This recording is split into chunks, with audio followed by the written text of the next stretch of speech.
G'day guys, welcome to Rumble's Fish Room. So first off, I just want to give a shout out to Blake's Aquatics because he did a video that I found super interesting. He did an order from wish.com. Now if you haven't seen the video, pause this one and go watch it, because this will give a bit of context to what I'm about to say.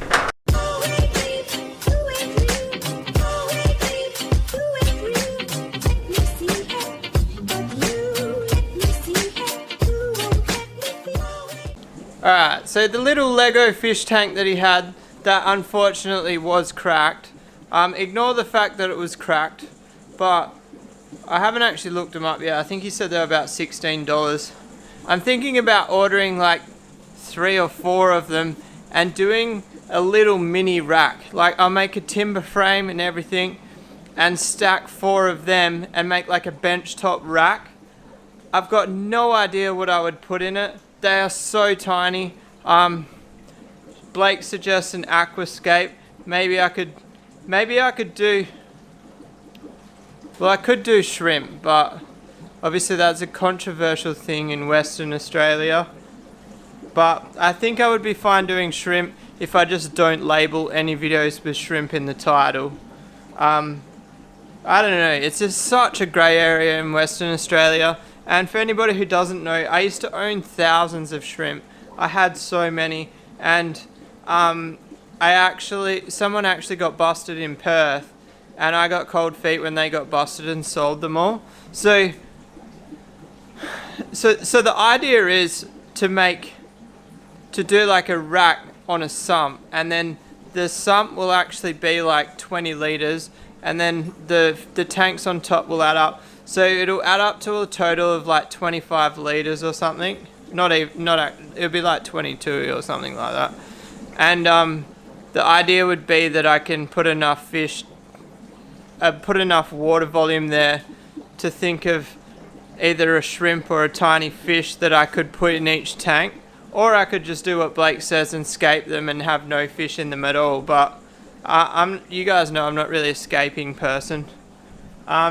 But anyway, drop a comment, let me know what you think of the idea. Obviously, $16 each. It's going to be quite an expensive project for quite a idiotic project, but I don't mind doing it if you guys want it. Alright, so today's video is about Flowerhorns. I got some super good news. Some super duper news. Alright, so I told the members about this Monday, but I guess you guys are finding out now. My gold-based boy and one of my F1 from Charles girls actually bred on Sunday night, and we've got wrigglers. So see if we can get a bit more light. If I zoom in, bam. You can't really, I don't think you can really see them moving much on camera. I promise they are. There's probably only about 30 there.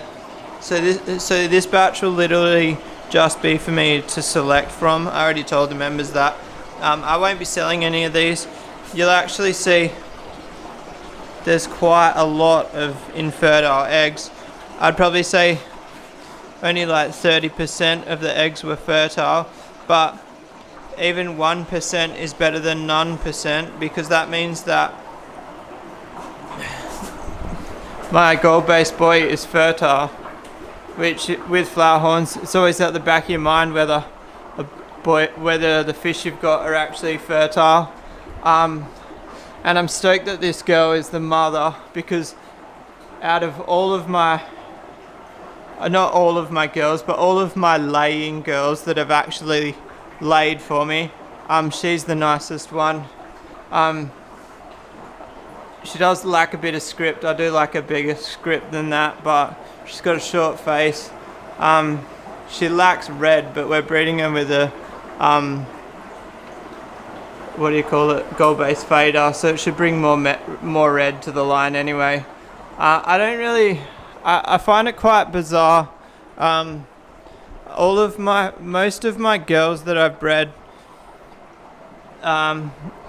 this one is another example. This is actually an F2 girl from Charles's line.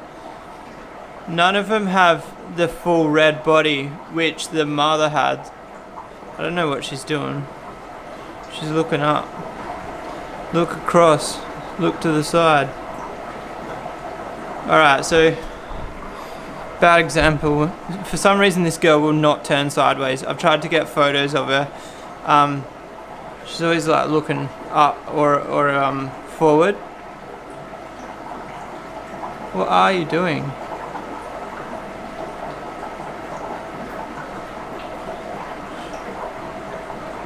I don't know. Anyway, so what my point is, like, all the girls I've pulled out, that this one here, they've all got the grey back half of the body. I'll see if I can show you in the IBC. The IBC is a tough one to show you, but because there's no light on it at the moment. And also the other thing is there's still some culls in here, guys. I kind of left some culls in here because there's some nice boys that I want to pull out, but I don't want the culls. But I leave the culls in there for the boys to pick on the culls, if that makes sense, not fight each other. But so there's some girls in here. That one maybe.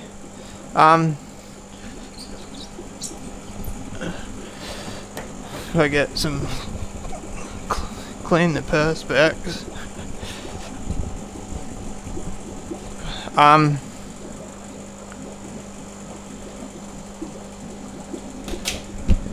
Where did she go? They're not liking the light at all.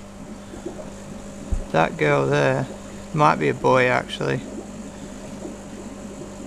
Anyway, my point was I haven't got any girls with the full red body, and the vampire line is renowned for the girls having a full red body. And I've been getting a lot of vampire traits throwing back in the F1 fry, so I find it really bizarre that I'm not getting any solid red female throwbacks, because ideally a nice solid red female would be what I want for breeding. Look, if you look at that one there, it's pretty close to full red. If I actually isolated that and pumped it up by itself, it might be, but it lacks the pearls, so it's not really something I'd want to breed. There's actually a boy in there I want to pull out, because I enjoy pulling out, only with fish, but only in IBCs. And I'm actually going to put him up here because there's an empty bay here now because that boy's gone. But this boy's turning out pretty nice.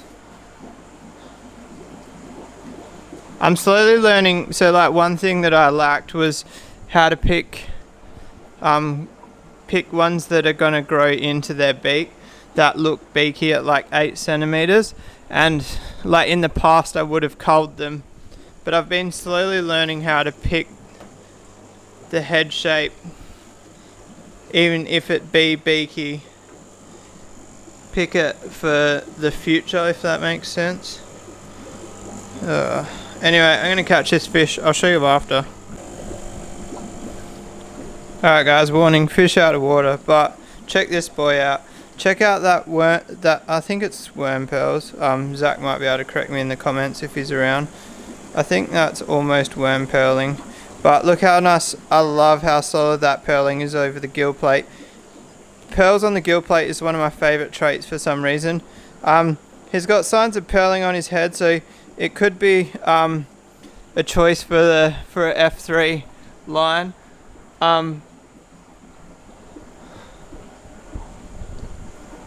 Basically, he's lacking script, but I can live with that. I can't believe how much he's got like a really soft like watercock, so he should get good head size. I think that's going to be a really nice fish, just lacking script. And anybody who knows me, I generally don't breed fish that lack script, but I'm willing to make exceptions. He doesn't look too happy there. I didn't have him out of the water for too long. I literally started filming as I took him out. This girl here is a layer, but I haven't bred her. She just looks a little bit beaky, but she's only like 7, maybe 8 centimeters. So she's still got potential. I'm not going to cull her yet, but she does look a bit beaky. With the females, as soon as they have that crease on the head, sorry, the glass is really dirty. I can't believe how much algae this is getting on it when it's only open for like an hour or two a day. Oh yeah, so as soon as a girl has that little crease on their nose, I don't like to use them. If you see, this girl's a good example. See how her from the top of her head to her lips is like straight. It doesn't crease like backwards. I just like to eliminate all the girls that crease backwards. This Thai silk here, it's got a little bit of the crease backwards, so that's generally what I'm trying to steer clear of. But that's a boy, so like in that case it's different because they get the crease because their head starts to pop. But also in saying that, when you get a cocky girl, their head creases, so it's definitely not a soul culling situation, I don't think. But anyway, I really like that boy, especially for coming straight out of an IBC. The poor bloke's a little bit skinny. The IBC doesn't get as much food as it used to, pretty much just because I thought I had already selected all the best out of the IBC, and then I just get one that like pops up like that. So I'll just feed the hell out of him for now, and we'll get him popping, and I'll keep you guys updated on that one. I think that's going to be one of my nicer of the F1. I definitely might use him to do F3. But I have got, I don't know if I told you guys on the main channel, I told the members, I've got the coin boy up in the 5 foot. He's a little ripper. Actually, in saying that, it'd be hard for that boy out there to beat this boy, because he's my favourite out of the batch. Or Richard's my favourite, I don't know. Do I have to choose one? Old Richard, he's not very happy about being in the divided tank, but I'm not really sure what to do with him at this stage. I don't know whether to breed him or not, but the option's there, Got an interesting thing happening up there, guys. I think a pair of the Viha are trying to pair off, which is quite interesting because I didn't actually think I had any big girls. I thought all the boys had killed all the bigger girls, but there's actually a big girl and her tube's starting to drop, so that could be interesting. Yeah, I don't know what I would do with a laying Viha girl. A nice white-eyed Flowerhorn would be nice, but who knows. I don't want to drop too many hints on that one. If you like this video, guys, give it a thumbs up. If you want to subscribe for more, hit that little red button. I'll see you guys tomorrow. Peace out.